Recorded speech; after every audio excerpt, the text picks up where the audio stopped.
Somebody asked, will we be celebrating Easter together with the Catholics? So, someone asked, will we be celebrating Easter together with the Catholics? No. It happens to coincide on the same day, but it is not that we are united as one and the same church, celebrating Easter as one and the same church. So, yes, we'll be celebrating Easter at the same time, on the same day. But it is not a common celebration or one that it's like we're one united church. That's not the case yet. May God bring a resolution in His way and in His time. I pray for the end of this schism. But ultimately, that is up to God and up to church fathers that are much higher than my lowly self. Does the laity have authority or grace to cast demons out and heal the sick? Well, that's an interesting question. Okay. So that's a very good question. In the scriptures, there is an instance where the apostles come to Jesus and say, there's these people over here that are not with us that are casting out demons in your name. And the Lord, in a nutshell, it tells them, don't worry about it. He tells them, don't worry about it. I would say it's a possibility. Would I say it's the normal course of things? No. Would I say that lay people should go looking to do this? Absolutely not. Because that in itself is dangerous. And if you go meddling in something that you're not prepared for doing, that can be very, very harmful to that person attempting it. So while it's theoretically possible, I would strongly advise people against getting themselves into that. I would say a proper course of action is to be part of a prayer team with a professional, but that's not for everyone.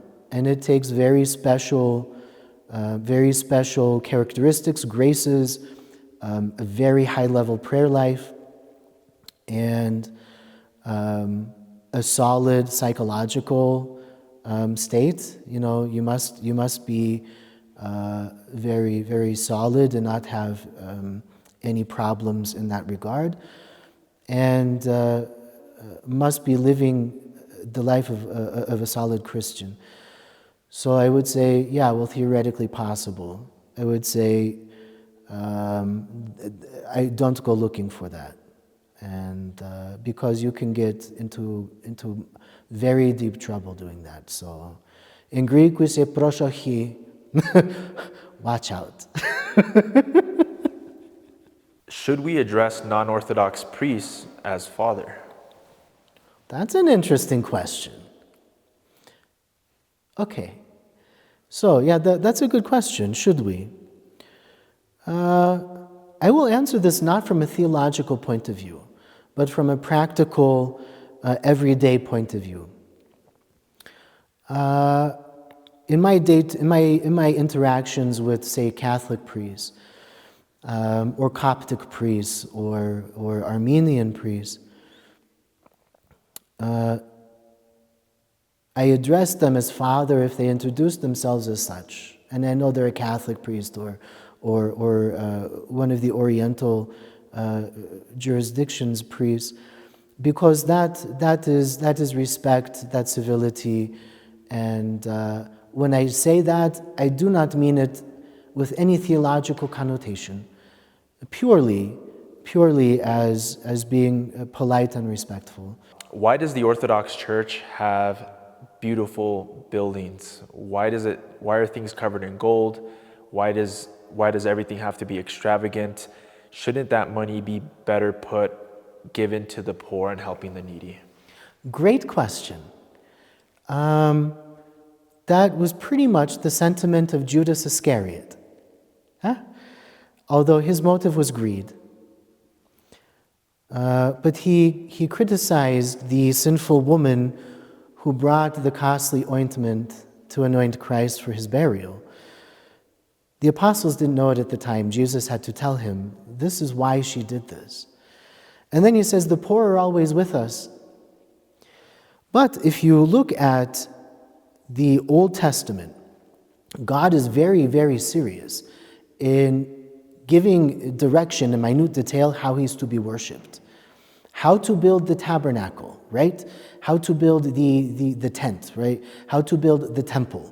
What goes in the temple? What goes where? What furnishings must be inside that temple? How to embroider the veil, the curtain of the temple. All of this. How to perform all of the sacrifices needed in the day-to-day, week-to-week, month-to-month, year-to-year functioning of the temple worship. It's no different in the New Testament.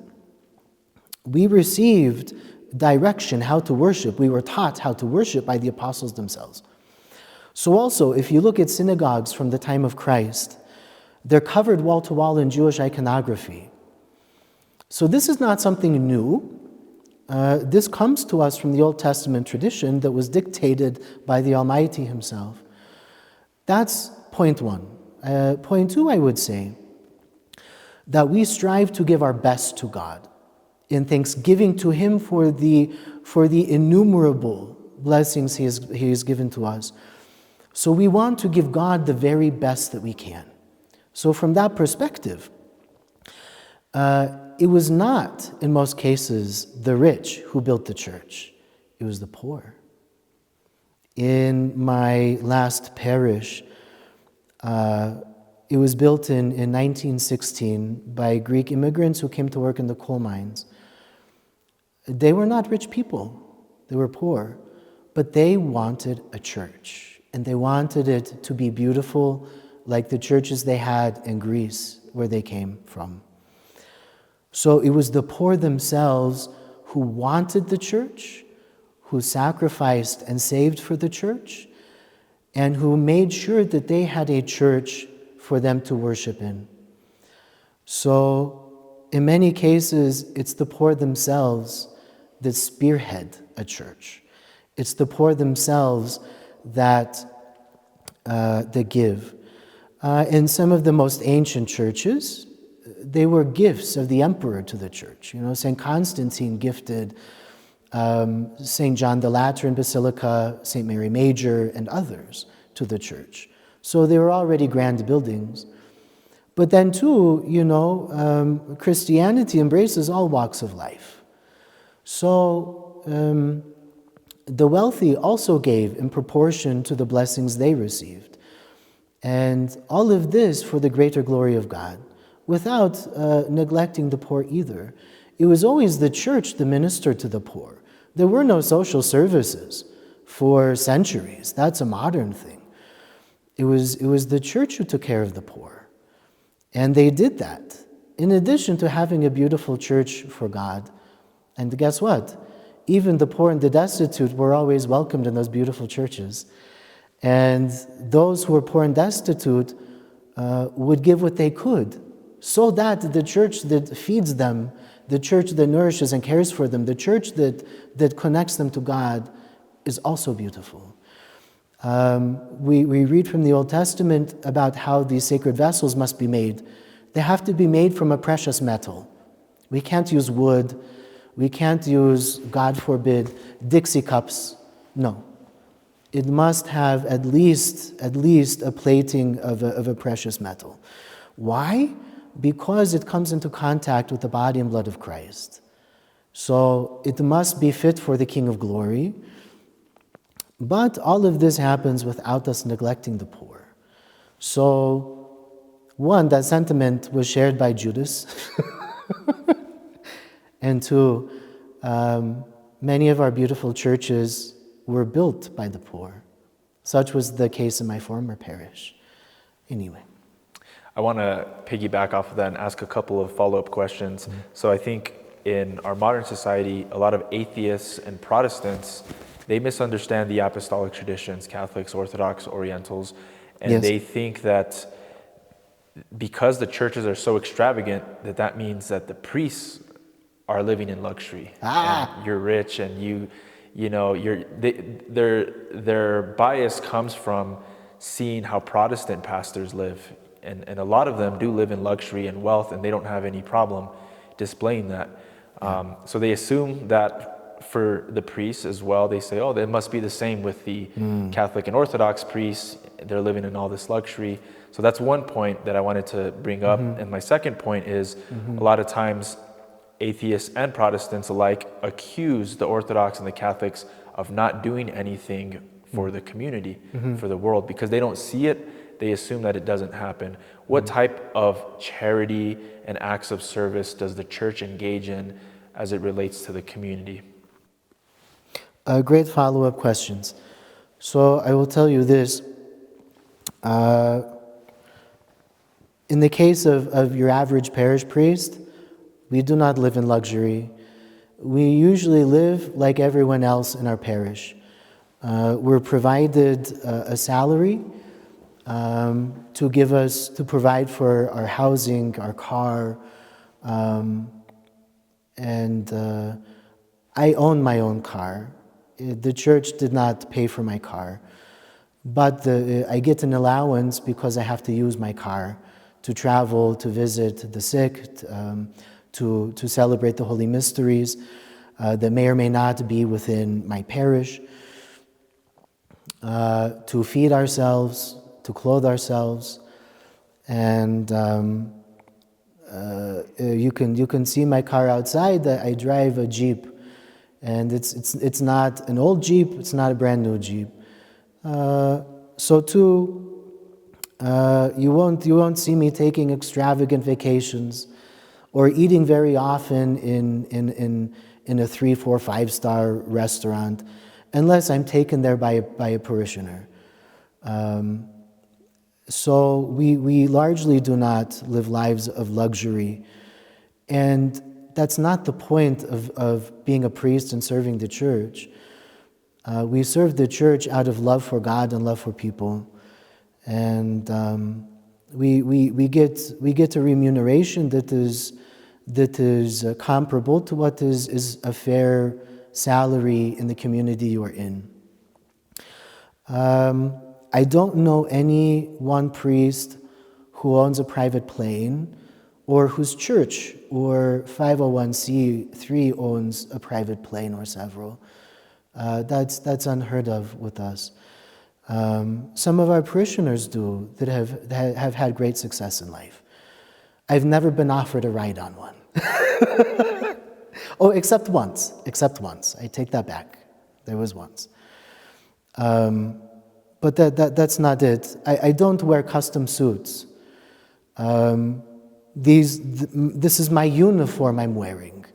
This is our formal church robe. We should wear it always in church. And I have an inner robe, the andere, and then a shirt. You see, I wear cufflinks because I think they look professional. They're cheap. Quick question, do you wear that to the store when you go to the store? Or Good question, no. Okay. I'll wear the andere to the store. I'll wear the inner cassock with a cross, which I've had mixed reactions. In New Mexico, it's been largely positive. People are very respectful. I had one instance in Price, Utah.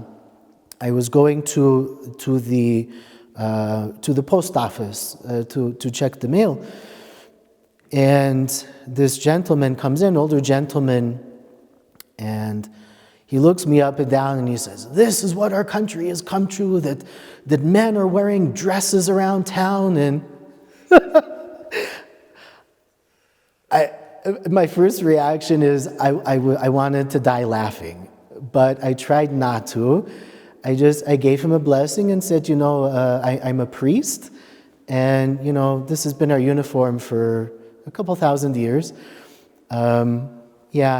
So it depends where you go. If I were to live, in a different location, maybe I would not wear my andere on the street. Places that are not so friendly to Christianity. But I like wearing the cassock, the andere, because most other clergy that wear clerical attire wear the shirt and collar. So when I wear the andere, when I wear the under cassock, they know that I'm different, right? But they see the cross, they know I'm a priest. But it showed, at least in the psyche, at least in the perception, they go, maybe this is not a Catholic or maybe not a Protestant minister.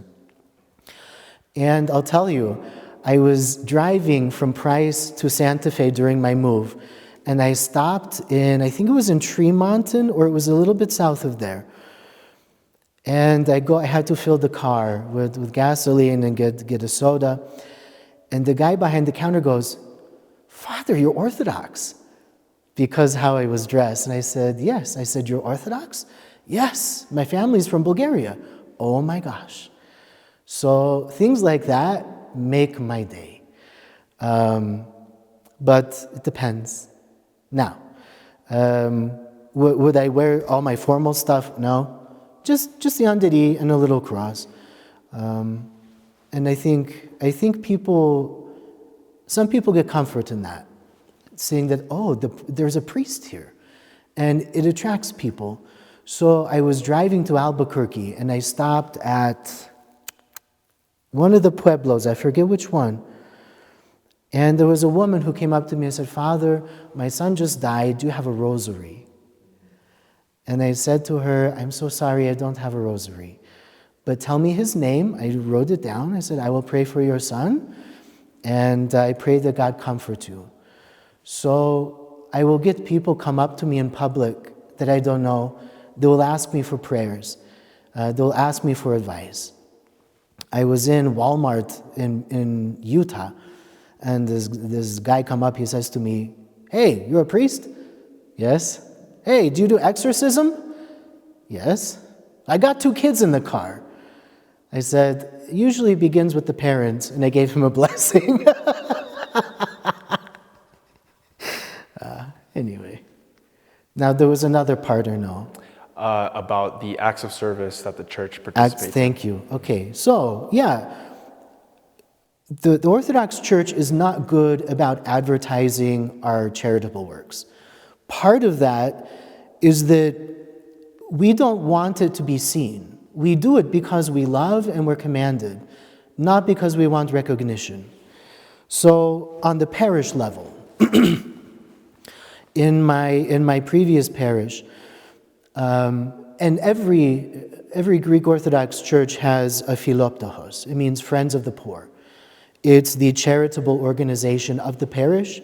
They're in charge of all the philanthropic endeavors and ministries of the parish. In that specific location, our community had a lot of poverty, has a lot of poverty. Many children being raised by grandparents, some by great-grandparents, because drugs, mom and dad are in prison, broken homes. So too, the area is economically depressed. The economic driver used to be coal mining, not so anymore. So specifically what Philoptochos did, what the parish supported, is one, the ladies would make Easter bread to sell at Easter time. They would do a fundraiser for Mother's Day to recognize the mothers. Then at Thanksgiving time, they would organize a community Thanksgiving dinner, not just for the parish, for the entire county, whoever wanted to come, whoever wanted to get a meal. Excuse me. And the money raised would be used to buy new shoes for the school children at Christmas, because many families could not afford shoes. So we had contacts with some of the school counselors who would give us sizes, would say, if this is a boy or a girl, and the preferences of that student. For the younger kids, the ladies would go to the store, buy the new shoes. For the older students, they would take those students to the store and let them pick out whatever shoes they wanted. And in the near 7 years I was in that parish, the money that they were able to raise was growing. So that ministry went from just shoes to then coats, because they needed coats too. Another big ministry that we were involved in was called Carbon Caring for Kids. It's on Facebook, look it up, great organization. So I think once a month, once every couple of months, we would go to someone's home that graciously supplied like the staging area for this project. And what we would do is first collect food items, non-perishables, and some fresh fruit, to be able to send food packages home with children over the weekend who otherwise would have no food to eat. So they do this every single weekend. So different groups and different charitable organizations take turns stuffing the bags, preparing them, and getting them ready to send home with the kids. So we would do that whenever there was need, whenever our turn came up. And, that's hands-on. People go and they do. As far as supporting other things in the community, our Greek festival was raise money not just for the budget and repairs, but also to help us give back to our communities. So we supported our local food bank, the Boys and Girls Club, the Women's Shelter, some of the programs of Sulag. They had a program called Circles, where they would bring families together, parents, children, feed them dinner, and have so many week or month-long course on how to break the cycle of poverty, to teach them new ways of thinking, new ways of approaching problems, instead of old patterns, to help them create new patterns that will stop that cycle and start them on anew. And so we provided many dinners in support of that, also monetary. Also, there's the day-to-day unseen. There are many needy people, many homeless people that would come through Price. We had an account at one of the big gas stations where we would say, let them have a tank of gas on the church account. We will cover that. Help them get where they're trying to get to go. I had probably, 5, 6 people in the course of the time I was there that landed in Price with nothing. They needed a hotel room. So I would go and give them a hotel room from my pocket. Sometimes the parish would also do those things. We had families that needed places to stay, and we would help them with that. And other things. But that's one example of one parish I was in. That's the kinds of things that we were involved in. On a larger scale, nationally and internationally, we have International Orthodox Christian Charities, which has emergency response teams that will go in when there's a national disaster, get people resources, food, water, medical, connect them to local social services. They usually have at least one chaplain on their team, so there's spiritual support there too, and they will parachute in. We also have parish readiness programs through that, where local parishes develop a plan to provide emergency shelter, to provide emergency meals, so that when a disaster happens, it's a seamless working with IOCC that, okay, let's implement our plan, get it going, let's go. So parishes, if they have space, they'll open their parish hall or another parish building to house people. They'll organize people to feed, to bring in water, to connect them with the medical services that are available through the Red Cross or other organizations. We also have the Orthodox Christian Mission Center, which operates internationally, that's involved in outreach. So we have active missions in Albania, Romania, I think Alaska, Africa, sub-Saharan Africa, And so that's what we do kind of on a larger scale. But we can always do better. We can always do better. And here in Santa Fe, I'm still figuring out the needs of the community. So I'll be talking with leaders in the community to find out what our needs are. And then to coordinate with our local philanthropic organization, our Philoptochos, and see how we can provide and help in that effort to meet the needs of the people, to give back, so to speak. But many of these things are never seen. I don't like to toot our own horn. Right. That's not the point. And I think we've seen the sacrifice that a lot of saints undertake in devoting their lives to these missions. Like, I think of St. John of San Francisco and how wonderful his ministry was. And many saints, many other saints that have devoted their lives in such ways. Yeah. So there's a lot that goes unsaid and unnoticed, but there's a lot of work going on behind the scenes. There is, and thank God. I'm so glad you mentioned St. John of San Francisco in Shanghai. His icon is on the wall here in our narthex. He's an example for bishops and for priests. And he sacrificed so much for the people he served. He didn't dress extravagantly. He usually went barefoot. He did not sleep much, if at all. But he did this all quietly.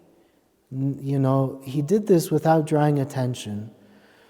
And that's a role model of humility and sacrifice for all of us, especially priests, especially bishops, but really for everyone. I wonder if there's any mountain lions around this area? Bears. Is there bears? Yeah, 2 bear sightings, yeah. Really? Yeah, last week or the week before, yeah. Wow. I'm just looking over my shoulder, making sure a bear doesn't walk in. It's okay, I'll give him some food. Yeah. Okay, let's see. Last question here. How do you produce a habit of saying the Jesus prayer so often that you are able to do it even while having conversations or doing tasks that need high levels of concentration? That's a great question. One is that you cannot force it. The fathers call that a prayer of the heart. That the heart beats that prayer, the lungs breathe it, it becomes part of us. That the mind descending into the heart in focused prayer, all of that is a gift from God, and it's nothing that can be forced. So what you do is you just pray the prayer, and at first you pray it slowly and focused. And when you remember in the day, I haven't been praying, then you pray. And in that way, it becomes a part of you, but only with time and only by God's grace. That's it. You see, I pray during my interviews, I pray during the day, I pray when I'm talking with parishioners, and I pray on my koboskini because it helps me to focus. So use your koboskini, especially in the beginning, use your prayer rope. And only over time and by God's grace can that happen or will happen. And for some, it may never happen. Maybe that is part of your cross and struggle. And everything in the Lord's time and in the Lord's grace, do things happen. So just pray. Wonderful. Thank you, Father. I think that's it for our session. So thank you. Thank you so much, Jonathan. I pray the Lord's blessing upon everybody.